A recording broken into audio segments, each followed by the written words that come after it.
Hello and Satnam, dear ones. It's so great to have you here. In today's video, I'm going to be sharing insights on the fastest way for you to control and alter your energy. And if you've been struggling with dips in your energy levels or stress-related symptoms or even those roller coaster-like emotions, I am certain that a few of today's tips will get you moving in the right direction that's going to serve you a lot better. And how that happens in Kundalini meditations is by working with your breath. So let's get to it.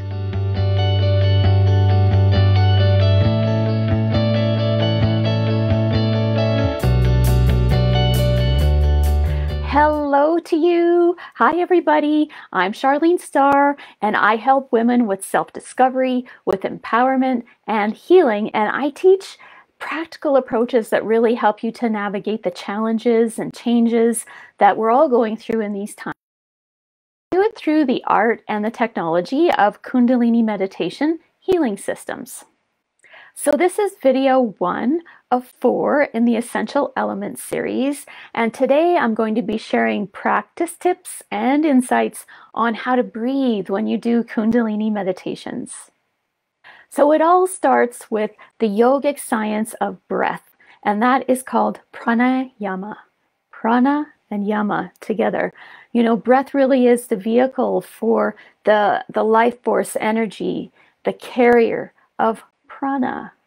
Prana is life energy, yama means control. So when we work with breath in Kundalini meditations, it's how we control our life energy. So you get to control it through breath techniques. Kundalini meditation uses breath exercises to control and to change physical, mental, emotional, energetic states within ourselves. So by directing the mind's flow with the breath is the power. Your life and your existence are based on the breath of life, aren't they? You know, the key to good physical and mental health is to keep your breath very balanced, to keep it flowing, and to keep it functional. So breath is the cornerstone of a practice, but it's also the cornerstone on which you live your life. I wanted to talk about a few breath basics before we jump into more specifics. You know that the lungs really are your biggest organ. And you need 21% oxygen in your blood to be at your top condition. And most people really only run between 11 and 15%. So think about that, 11 and 15%. So there's lots of room for improvement here, isn't there? Most people breathe between 15 to 20 times a minute. So that's a very shallow breath on a regular basis. You really aren't oxygenating your blood to the full capacity because that's only, let's say, 2-second inhales and 2-second exhales. So it's not very much. In Kundalini meditation, we work with a variety of approaches when it comes to the breath because we're always trying to up-level and maximize the oxygen in our blood and in our systems, in our brain, so that we can function at our top capacity and live to our full potential. In Kundalini, when there's no other direction given, you breathe through the nose. You breathe through the nose because it warms the air and it filters the air and it slows your breath rate down so you can actually practice in a more relaxed state. So here's the top 5 breath techniques that we work with in Kundalini meditation. The first one is depth of breath. And this is when you do a long, deep yogic breath where on your inhale, you expand the navel point away from your spine. The breath floats up through the heart space. It floats all the way up to the collarbone. And then slowly you release the breath, sinking it down from that collarbone space through the heart and through the chest, and then back down to the belly where you bring the navel point back to the spine and squeeze out all the air on that exhale. So that's the depth of breath, that long yogic breath. Then there's the length of breath, where we slow the breath down as a path to help us be more calm.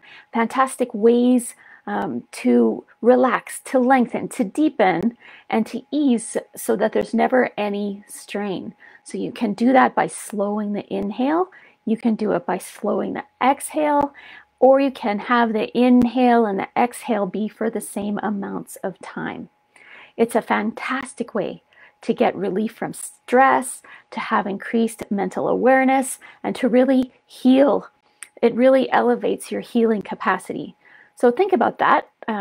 There's breath rates that can be 3 times per minute, where it's a 7-second inhale, a 7-second hold, a 6-second exhale, or it can be 1 time a minute. Think about that, where it's 20-second inhale, 20-second hold, 20-second exhale. And of course, through your practice, you build up to that.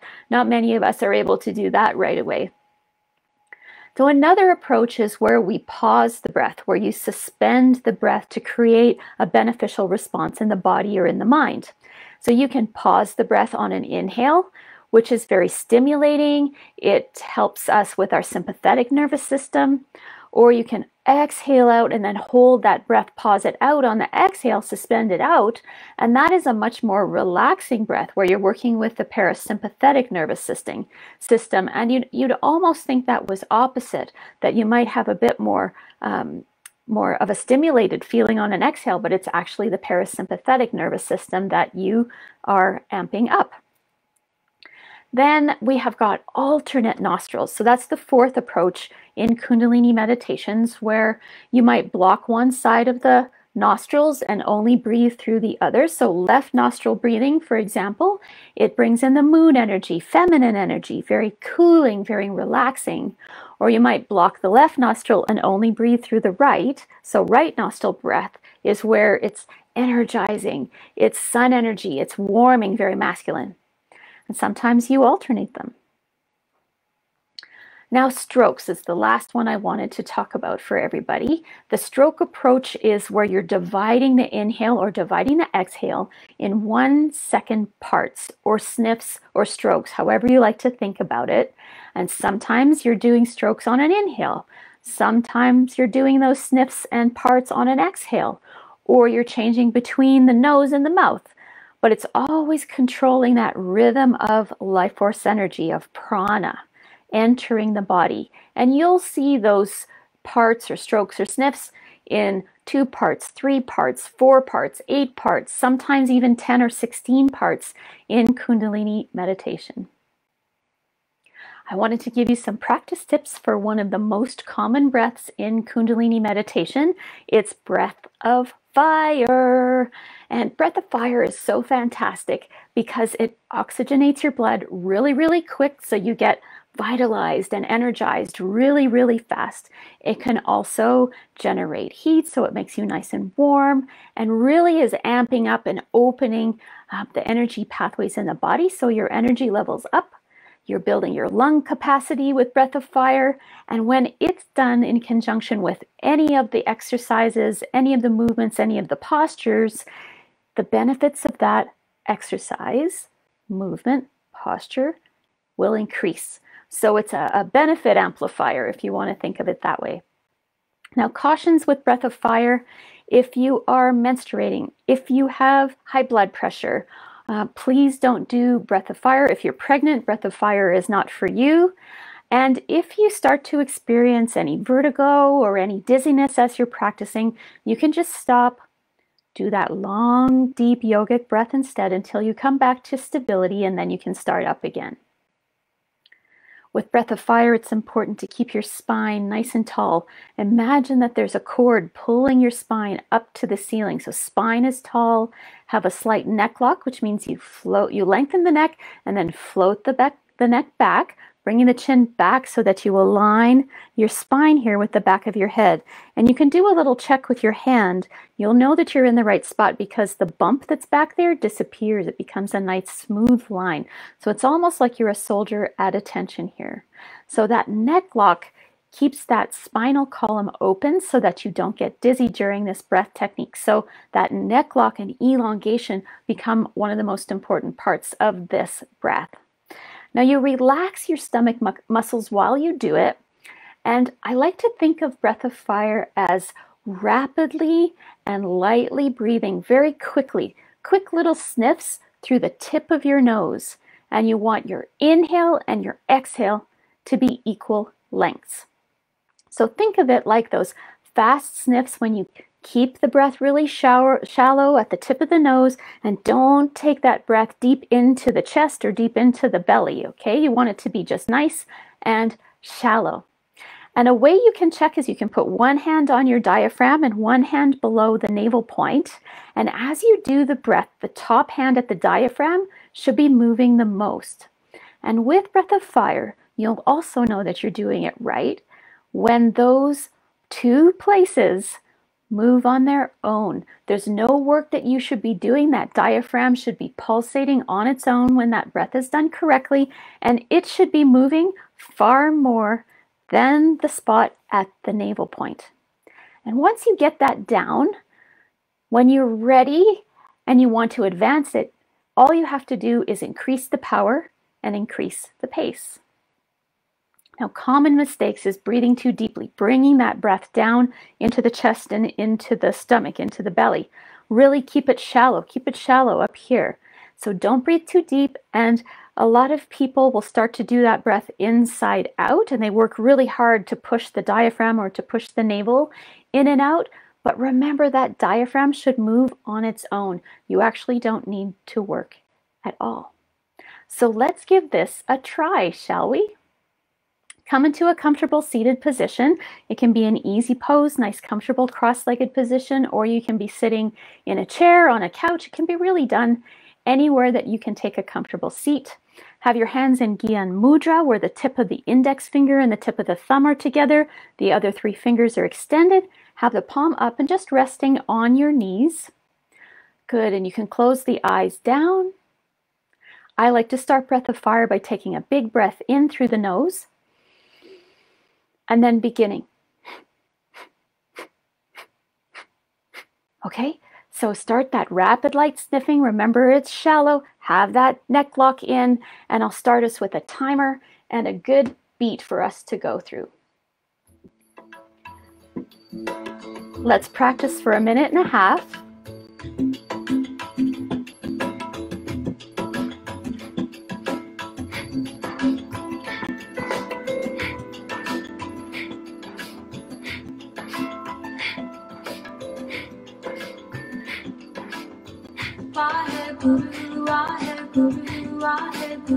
So listen to my beat. You can start slow like this.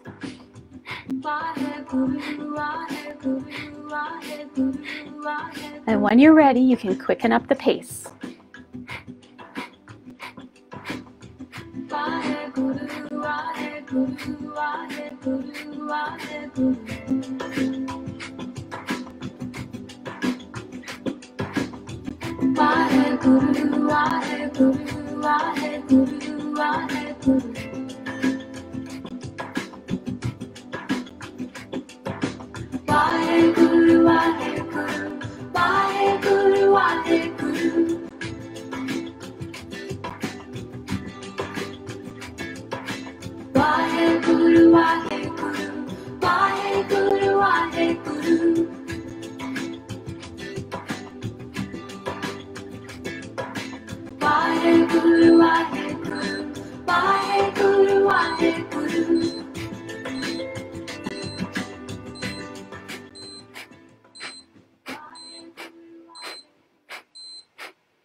Take a big inhale through the nose. Hold it gently at the top.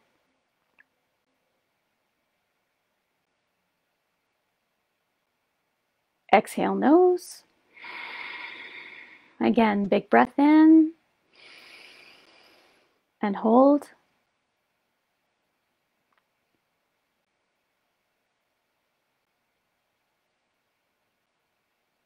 Exhale, nose.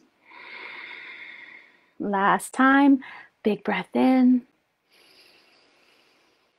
Hold. Let all that energy circulate. Let the cellular memory kick in. And exhale. Open the eyes if you haven't already done so. Now that you know how to do it correctly, can you see just how powerful Breath of Fire can be for your practice? it is an amplifier. Think of it as that great magnifier, and it really makes your cells dance. So there you have it, a little bit about breath in Kundalini meditation. This week you learned about the yogic science of breath, called pranayama. You've learned a few breath basics, 5 different approaches to expect in Kundalini meditation, and some practice tips for one of the most common breaths in the practice, breath of fire. If you found this video helpful, please make sure that if you're watching on YouTube that you subscribe to the channel below and hit the notification bell, or hit like and double tap if you're on IGTV or if you are on Facebook. That way you'll get notifications about the upcoming free videos that I release. So thank you so much, everyone. Light to all, love to all, peace to all. Satnam. Hey, everybody, and remember that it is your breath of life and it's up to you to care for it.